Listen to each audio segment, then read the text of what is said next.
بسم اللہ الرحمن الرحیم۔ السلام علیکم۔ وہ کون سی جگہ ہے جہاں اللہ موجود نہیں؟ کیا آپ جانتے ہیں؟ حضرت علی رضی اللہ تعالی عنہ سے پوچھا گیا اب تک کا سب سے مشکل سوال۔ یہودیوں نے حضرت علی رضی اللہ تعالی عنہ سے پوچھا کہ بتائیں جہاں خدا نہیں ہے۔ ناظرین، اللہ تعالیٰ نے حضرت علی رضی اللہ تعالی عنہ کو عقل و خرد کی اس قدر عرفہ و اعلیٰ صلاحیتوں سے نوازا تھا کہ جو مسائل دوسرے حضرات کے نزدیک پیچیدہ اور غیر حل شدہ سمجھے جاتے تھے، انہی مسائل کو وہ آسانی سے حل کر دیتے تھے۔ الکابر صحابہ اکرام رضی اللہ تعالی عنہ ایسے اوقات سے پناہ مانگتے تھے کہ جب کوئی مشکل مسئلہ پیش آ جائے اور اس کے حل کے لیے حضرت علی رضی اللہ تعالی عنہ موجود نہ ہوں۔ ایک دفعہ یہودیوں کی ایک جماعت حضرت علی رضی اللہ تعالی عنہ کے پاس آئی اور وہ حضرت علی رضی اللہ تعالی عنہ کے علم اور دانائی کے مقام سے واقف تھے۔ وہ نادان یہ سوچ کر آئے تھے کہ اگر کسی طریقے سے وہ حضرت علی رضی اللہ تعالی عنہ کو علمی بنیاد پر شکست دے دیں تو اس سے مسلمانوں کو شرمندگی ہوگی اور ہر طرف ہمارا ڈنکا بجنے لگے گا۔ اس یہودی جماعت نے یہ بھی منصوبہ بنایا کہ ہم نہ صرف آپ سے سوال کریں گے بلکہ آپ سے سوال آپ کی کتاب یعنی قرآن مجید سے نہیں بلکہ اپنی کتاب یعنی تورات سے کریں گے۔ اس جماعت نے من ہی من میں یہ سوچ لیا تھا کہ اگر حضرت علی رضی اللہ تعالی عنہ ہماری شرائط کے مطابق تورات سے جواب دینے پر راضی ہو بھی جاتے ہیں تو یہی ہماری جیت ہوگی۔ لیکن کیسے؟ ناظرین، یہودیوں کی اس جماعت کا ماننا کچھ یوں تھا کہ حضرت علی رضی اللہ تعالی عنہ بہرحال حضرت محمد صلی اللہ علیہ وآلہ وسلم کے ماننے والے ہیں اور حضرت محمد صلی اللہ علیہ وآلہ وسلم پر قرآن پاک نازل ہوا تو یہ بات ممکن نہیں کہ حضرت علی رضی اللہ تعالی عنہ کسی صورت تورات کے سوالوں کا جواب تورات سے ہی دے سکیں۔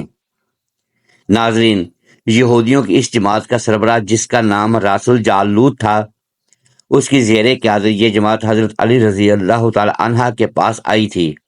راس الجالوت بولا، اے علی، ہم لوگوں نے آپ کے علم کا بہت چرچا سنا ہے۔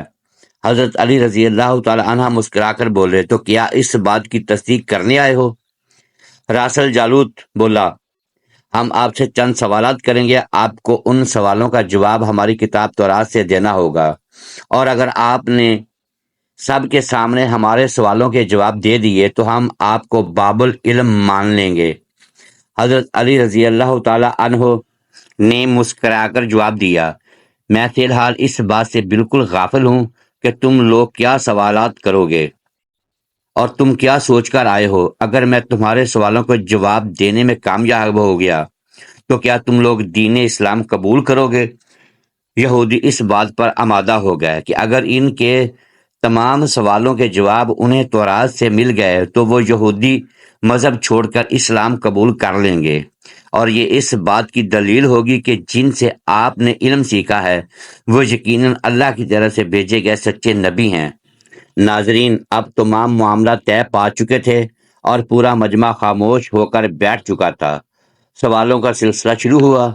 یہودی عالم راس الجالوت نے مجمع کی جانب دیکھا اور علم کے تکبر سے بھرپور لہجے میں سوال کیا، اے علی، یہ بتائیے کہ وہ کون سی چیز ہے جو خدا کے لیے نہیں ہے؟ یہودی یہ جانتے تھے کہ مسلمانوں کی کتاب میں درج ہے کہ ہر چیز اللہ کے لیے ہے، اور اس بات کا جواب حضرت علی کے لیے دینا ناممکن ہوگا۔ مجمع میں بیٹھے تمام افراد سوچ میں ڈوب گئے کہ کائنات میں کوئی ایسی چیز بھی ہے جو اللہ کے لیے نہ ہو۔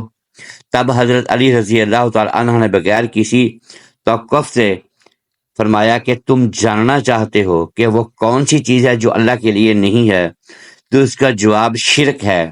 اللہ ہر قسم کے شرک سے پاک ہے۔ تمام مجمع میں جو بیٹھا سن رہا تھا بے ساختہ واہ واہ کہہ اٹھا۔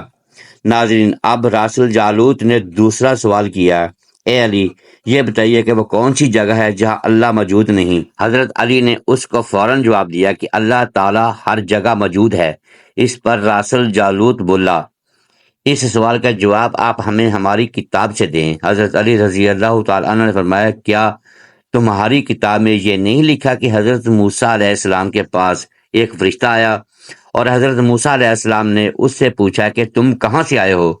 تو اس نے جواب دیا کہ میں 7ویں آسمان سے آپ کے پاس حاضر ہوا ہوں۔ اتنے میں حضرت موسیٰ علیہ السلام کے پاس دوسرا فرشتہ آیا۔ حضرت موسیٰ علیہ السلام نے اس سے پوچھا کہ تم کہاں سے آئے ہو؟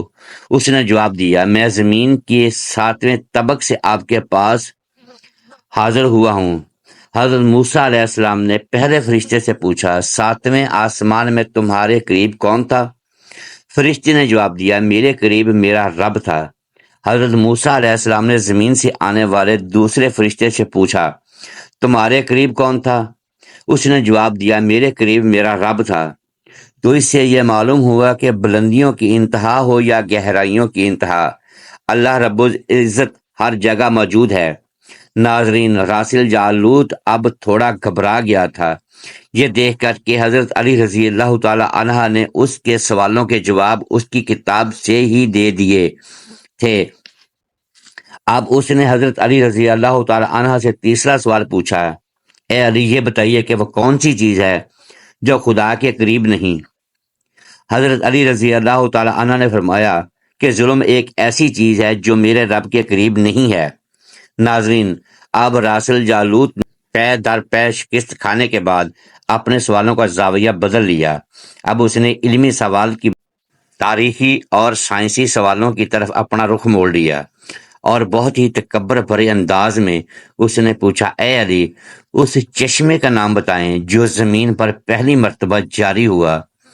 حضرت علی رضی اللہ تعالی عنہ بولے کہ اس چشمے کو چھوڑو، پہلے یہ بتاؤ کہ تمہارے دل میں کیا ہے، اور تمہارے دل میں یہ ہے کہ وہ چشمہ بیت المقدس کی ایک چٹان کے نیچے ہے۔ راسل جالوت کے منہ سے بے ساختہ ہاں نکلا تو حضرت علی بولے کہ آج اپنی اصلاح کر لو، کیونکہ زمین پر بہنے والا پہلا چشمہ وہ نہیں جسے تم لوگ سمجھتے ہو، بلکہ زمین پر بہنے والا پہلا چشمہ وہ ہے جس سے حضرت خضر علیہ السلام نے پانی پیا، اور یہی وہ چشمہ ہے جس سے آب حیات جاری ہوا۔ ناظرین، راسل جالوت اب مزید گھبرا گیا تھا۔ اس نے اس گھبراہٹ میں حضرت علی رضی اللہ تعالی عنہ سے ایک اور تاریخی سوال کیا اے علی یہ بتائیے وہ کون سا پتھر ہے جو آسمان سے پہلی دفعہ اتارا گیا؟ حضرت علی رضی اللہ تعالی عنہ نے جواب دینے سے پہلے ایک جملہ کہا یقیناً تم لوگوں کے ذہنوں میں پہلا پتھر وہ ہے جو بیت المقدس میں نصب ہے، لیکن تم اس بات کو کیوں بھول جاتے ہو کہ خانہ کعبہ بیت المقدس سے کہیں پرانا ہے، اور حجر اسود اس وقت نصب کیا گیا جب خانہ کعبہ پہلی دفعہ تعمیر ہوا تھا، اور وہی پہلا پتھر ہے۔ یہودی آپ کے جوابات سن کر ہمت نہ کر سکے کہ وہ انہیں غلط قرار دیں، کیونکہ آپ ان کے جوابات انتہائی دلیل کے ساتھ دے رہے تھے اور ان کی اصلاح بھی کرتے جا رہے تھے۔ اب کی بار راسل جالوت نے ایک سائنسی سوال پوچھا۔ اس نے پوچھا یہ بتائیے کہ وہ کون سی چیز ہے جو مسلسل کم اور زیادہ ہوتی رہتی ہے؟ حضرت علی رضی اللہ تعالی عنہ نے بغیر کسی توقف کے بولے کہ تم اپنے ماہ و سال پر غور کرو تو تمہیں خود ہی اس سوال کا جواب مل جائے گا۔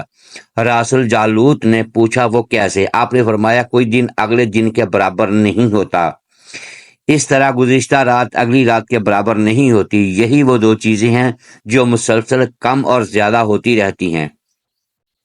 راسل جالوت نے جواب سن کر حضرت علی رضی اللہ تعالی عنہ سے ایک اور سوال کیا کہ زندہ رہنے کی پہچان سانس لینا ہے؟ کیا کائنات میں کوئی چیز ایسی بھی ہے جو سانس لیتی ہے مگر زندہ نہیں؟ حضرت علی رضی اللہ تعالی عنہ نے فرمایا کہ صبح جب نکلتی ہے تو سانس لیتی ہے، حالانکہ صبح کے پاس نہ روح ہے نہ جان۔ یہ سن کر وہ جلدی جلدی بولا اچھا یہ بتائیے کہ دنیا میں وہ کون سی جگہ ہے جہاں سورج کی کرنیں ایک دفعہ تو پڑیں لیکن دوبارہ اس جگہ کبھی سورج کی کرنیں نہیں پہنچ سکیں؟ حضرت علی رضی اللہ تعالیٰ عنہ نے فرمایا ہاں یہ سمندر کی وہ جگہ ہے جہاں سے حضرت موسیٰ علیہ السلام اور ان کی قوم گزری تھی، اور سمندر اللہ تعالیٰ کے حکم سے دو حصوں میں تقسیم ہو گیا تھا۔ بس اس قافلے کے گزرتے ہوئے سورج کی کرنیں اس جگہ ضرور پڑی تھیں، لیکن اس کے بعد سورج کی کرنیں کبھی بھی وہاں نہیں پہنچ سکیں۔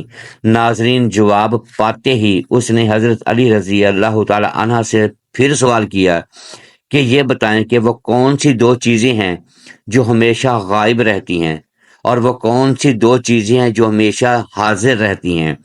حضرت علی رضی اللہ تعالیٰ نے فرمایا کہ آسمان اور زمین کی طرف دیکھو، یہ دونوں تمہیں کبھی غائب نظر نہیں آئیں گی، یہ دونوں ہمیشہ حاضر رہتے ہیں، اور موت اور زندگی کو ڈھونڈو تو تمہیں ان کے بارے میں کبھی پتہ نہیں چلے گا کہ وہ کہاں ہیں اور کب آ جاتی ہیں۔ اگلا سوال، رسول جالوت نے یہ کیا کہ اے علی، یہ بتائیے کہ وہ کون سی چیز ہے جس کا خالق خود اللہ ہے، مگر اسی کے بارے میں خود سوال بھی کرتا ہے۔ حضرت علی رضی اللہ تعالی عنہ بولے، حضرت موسیٰ علیہ السلام کے عصا کا خالق خود اللہ ہے، اور اس عصا کے بارے میں اس نے خود حضرت موسیٰ علیہ السلام سے سوال بھی کیا اور پوچھا کہ موسیٰ، یہ آپ کے ہاتھ میں کیا ہے؟ پھر اس نے اگلا سوال کیا کہ بیت اللہ کا طواف تو ذی حیات کرتے ہیں، لیکن اس بے جان چیز کے بارے میں بتائیں جس نے بیت اللہ کا طواف کیا۔ حضرت علی رضی اللہ تعالی عنہ بلا توقف بولے کہ کشتی نوح ایک ایسی بے جان چیز ہے جو طوفان کے دوران اس مقام پر پہنچی جہاں بیت اللہ ہے، تو اس نے اس کے گرد 7 چکر لگائے۔ راسل جالوت نے پھر بابل علم حضرت علی رضی اللہ تعالیٰ عنہ سے کئی سوال کیے، اور تمام کے جواب آپ رضی اللہ تعالیٰ عنہ نے بالکل ٹھیک بلا توقف دیے۔ تو مجمع میں بیٹھے ہوئے ایک یہودی بولا کہ حضرت، دنیا میں ہر شخص کی سوچ کے جواب دیتا ہے، لیکن آپ تو ہر سوال کا جواب بلا توقف دے رہے ہیں۔ حضرت علی رضی اللہ تعالی عنہ نے اس سوال کے بدلے اس یہودی سے ایک سوال کیا، بتاؤ تمہارے ہاتھ میں کتنی انگلیاں ہیں؟ اس نے فوراً جواب دیا، 5۔ حضرت علی رضی اللہ تعالی عنہ نے فرمایا، تو نے بھی تو فوراً میرے سوال کا جواب دے دیا۔ اس یہودی نے کہا، یا علی، یہ کیسی بات ہوئی؟ مجھے معلوم ہے کہ میرے ہاتھ میں 5 انگلیاں ہیں۔ یہ سن کر حضرت علی رضی اللہ تعالی عنہ نے مسکراتے ہوئے کہا، مجھے بھی یہ سارے علم ایسے ہی معلوم ہے جیسے تجھے یہ معلوم ہے کہ تیرے ہاتھ میں 5 انگلیاں ہیں۔ یہودی نادان نہیں جانتے تھے، باب العلم کے پاس کائنات کے رازوں کا علم ہے، لیکن جب انہیں تمام سوالوں کے جوابات ٹھیک مل گئے تو راسل جالوت سمیت تمام گروہ نے کلمہ پڑھا اور سب کے سب دائرہ اسلام میں داخل ہو گئے۔ یہ تھی ناظرین حضرت علی رضی اللہ تعالیٰ عنہ کی ذہانت کہ جن کے سامنے کوئی بھی بات ناممکن نہیں تھی۔ اللہ پاک ہمیں بہتر عمل کرنے کی توفیق عطا فرمائے اور ہمیں نیکوکاروں میں شامل کرے۔ دوستو، اگر ویڈیو اچھی لگی ہو تو لائک لازمی کیجیے اور میرے اس چینل کو سبسکرائب لازمی کیجیے۔